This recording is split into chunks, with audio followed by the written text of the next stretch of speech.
were very hesitant to explain that our relationship was platonic because we were afraid of. Uh, what were we afraid of? How do I explain that? People not taking us seriously.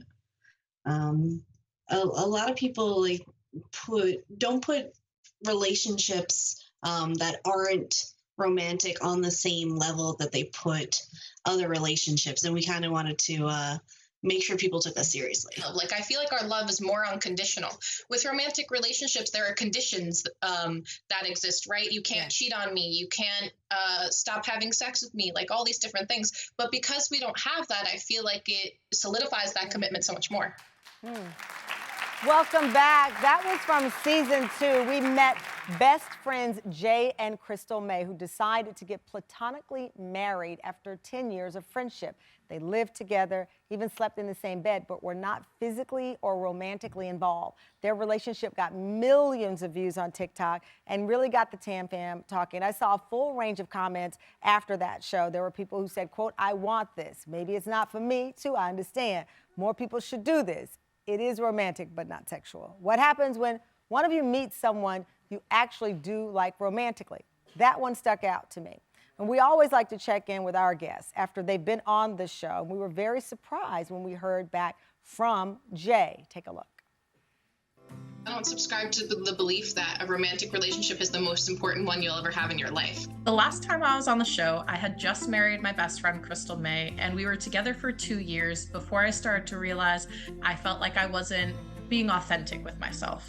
Platonic marriage is amazing for people that don't experience physical, sexual, or romantic attraction. But in the back of my mind, I knew that I wanted a big, grand romantic gesture, and that really didn't happen until I met Jeff. Never in my life did I think that a man would sweep me off my feet, but Jeff has shown me adventure and the love of a lifetime from like the fairy tales when I was a little girl. Jay, Guercio, and her fiance, Jeff Geach, join us now. Well, you won them over.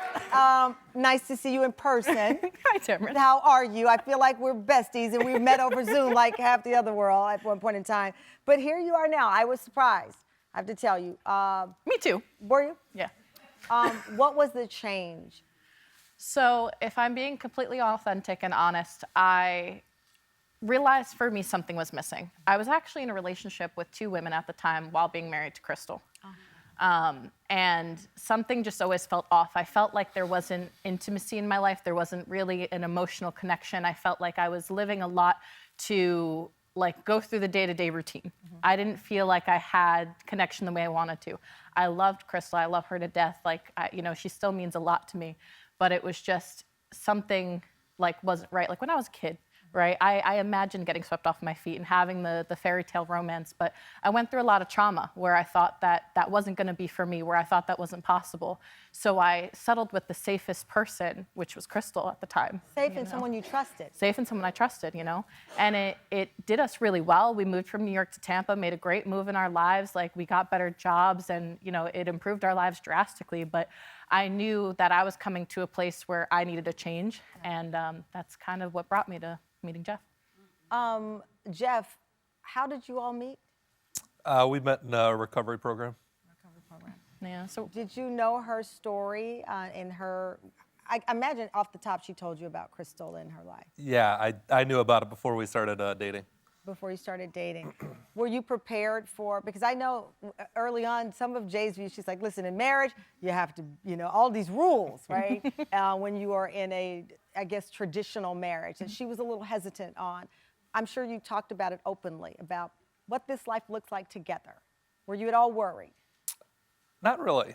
I trusted her pretty much immediately.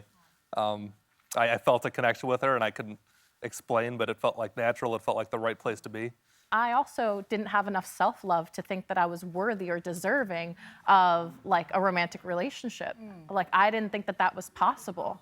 And when I started to like really love myself and care about myself and come back to myself is when I met him.